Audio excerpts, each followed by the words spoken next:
glass or two for it to settle down.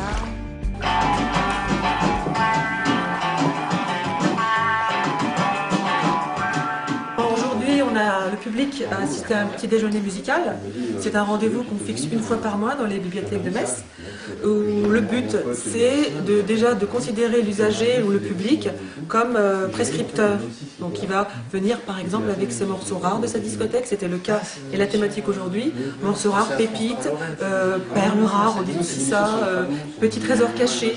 Donc je pense que ça résonne en chacun quand on parle de cette notion-là, et de nous présenter ce qu'il a de plus cher et de peut-être nous en dire 2-3 mots, parce que l'idée c'est aussi de discuter autour de cette musique, pourquoi on aime ça, qu'est-ce que ça nous rappelle, et puis de partager. Puis j'ai vu des gens tout à l'heure qui prenaient des notes, des références, donc on se dit on leur apporte aussi quelque chose. C'est dans l'esprit des apéros littéraires que les médiathèques organisent aussi. On a décliné ça avec la musique, puisqu'il y a vraiment de quoi faire.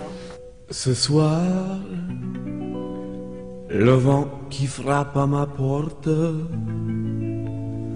me parle des amours mortes devant le feu qui se tend. Ce soir, j'ai des perles rares, notamment un disque de Jonathan Richman, un artiste américain des années 75, dans la maison. Et là, je lui demande de reconnaître la reprise qu'il a faite en français d'un morceau de Charles Trenet, Que reste-t-il de nos amours. Donc je crois que j'ai perçu dans le regard des gens tout ce qui passait. Ils ont a priori apprécié. Un morceau rare qui n'a jamais été édité autrement que sur cet album live. Donc ça avait un intérêt. Voilà, c'est ça, les perles rares, les dénicher, les remettre au bout du jour, un petit coup de projecteur dessus, et puis on repart avec ces petits trésors qu'on a envie après de faire partager, j'espère, aux autres. Que reste-t-il des billets doux, des mois d'avril, des rendez-vous, un souvenir qui me poursuit sans cesse. Alors moi je suis bibliothécaire musicale, donc plutôt spécialisée musique, même si dans les médiathèques de Metz on est très polyvalent, on est amené à faire du service public dans les services numériques où on se trouve là, chez les adultes, en jeunesse. Il y a vraiment cette polyvalence, mais mon axe fort à moi, c'est plutôt la médiation musicale, l'action culturelle musicale. Ça peut être du hors les murs, aller à Metz Plage. C'est un projet l'année prochaine où Miss Média, que vous connaissez peut-être, qui est l'avatar des médiathèques de Metz, va aller à Metz Plage, proposer des petites sélections musicales en lien avec l'idée des vacances, la détente, farniente, dans un transat. Donc c'est des idées aussi de sortir de nos murs, aller nous-mêmes nous montrer, puisque je pense qu'on est prescripteur, mais pas que dans l'ombre. Il faut aussi aller là où le public se trouve. Metz Plage est un bon endroit, l'été du livre pour la lecture et la littérature, rencontrer des auteurs. Voilà, il y a tout un rôle de sortir de nos murs, et c'est à mon avis notre métier, il tend vers ça, nous montrer plus, ne plus rester que cantonnistes. Maintenant il faut se montrer, il ne faut plus être dans nos coins avec nos petits CD, vinyles, livres. Non, non, le métier est mort. Si on reste dans cet esprit, non. Vivant, c'est indispensable. Et puis être présent aussi de manière virtuelle. Mais le pendant, c'est qu'on est présent aujourd'hui de manière, on est là, on se rencontre. Je ne sais pas si vous connaissez les Inrecuptibles. Ils ont sorti il y a quelques années une compilation qui est là-bas posée, les 100 trésors cachés. Voilà. Et avec cette notion-là, je me suis dit, mais il y a peut-être quelque chose à faire aussi. Chacun a ses trésors cachés. Les médiathèques ont évidemment leurs ressources, leurs collections de vinyliques rares, mais le public, les gens ont aussi ça. Donc pourquoi ils ne viendraient pas nous les présenter? Alors après, tout le monde n'est pas à l'aise avec le fait de parler en public, mais le fait de se connaître de mieux en mieux. Là, j'ai retrouvé des gens l'année dernière. Céline a pris la parole, ça m'a fait vraiment plaisir parce qu'elle est plutôt timide, à présenter des perles rares. Donc oui, c'est ça, le public doit être aussi maintenant un médiateur. Il l'est déjà par les blogs, par Internet. Donc nous, on essaie de le rencontrer, puisque avec l'arrivée des médias sociaux d'Internet, je trouve qu'on se rencontre de moins en moins. Et ici, c'est vraiment l'endroit idéal, autour d'un café, d'un croissant, et puis de toutes nos passions, nos connaissances musicales à faire connaître aux uns aux autres. Chacun prend des références, après, suivant sa sensibilité.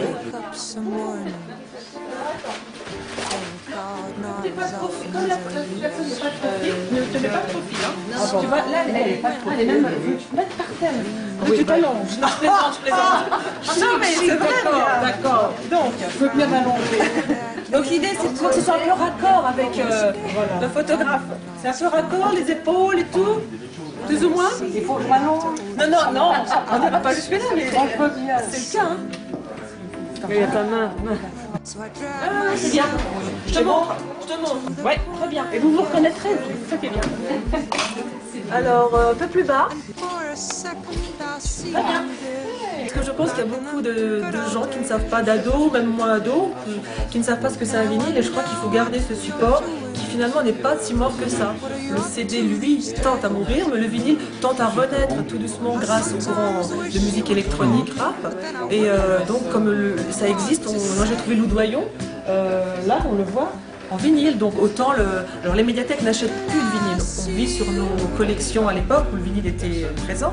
Mais moi personnellement j'en achète parce que j'aime faire l'effort de prendre le vinyle, d'aller poser, de me tromper de morceaux comme vous avez vu, c'était le cas tout à l'heure. C'est pas grave, ça fait partie aussi de la vie, je veux dire, tout n'est pas parfait et le vinyle des fois craque, saute et voilà. Oui, je suis très vinyle. Et j'avais demandé aux gens de ramener un t-shirt de groupe, éventuellement d'avoir un t-shirt de groupe. Donc certains ont joué le jeu, Jean-Luc l'a caché, mais il a ramené Gong. Voilà, il a même pris une tasse, vous voyez. Il va jusqu'au bout de la passion. Voilà. Donc on a quand même des gens de base fanatiques et qui viennent à noyau dur, on va dire, et je sais que je peux compter aussi sur leur connaissance, leur passion.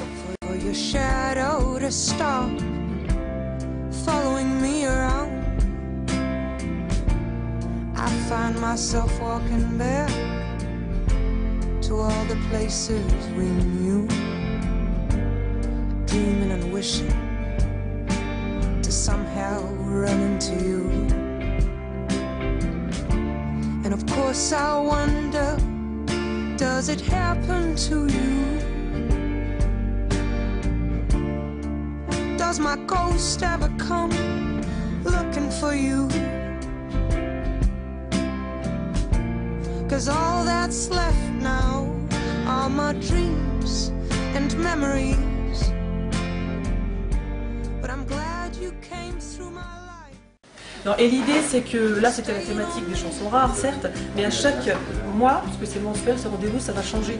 Je sais qu'il y aura dans 2 mois. Quel talent, c'est vous avez un blog, vous avez une passion musicale en lien avec la médiation musicale, pas forcément musicien, la médiation musicale. On avait un jeune homme tout à l'heure qui, je sais, fait des très belles guitares, il est luthier, de manière un peu anonyme, trop à mon goût. Donc je sais qu'il sera présent dans 2 mois pour nous présenter son talent caché. Donc c'est toujours l'idée de solliciter le public et de l'amener à se dévoiler un petit peu, même si c'est pas évident et inné, mais on est là pour ça, nous, professionnels. Donc ça va changer. Le programme 2013, il y aura des rencontres passionnantes, des thèmes, l'art de la reprise. Le public pourra présenter des reprises un peu décalées. Et Dieu sait s'il en existe avec les compilations l'année dernière notamment. Donc vous serez les bienvenus pour nous proposer des reprises que vous aimez et qui vous paraissent intéressantes et un futur en année. On a aussi des partenariats avec des institutions messines voilà, culturelles fortes, des Trinitaires, le PCC Metz en scène. On a développé vraiment beaucoup de travail avec eux.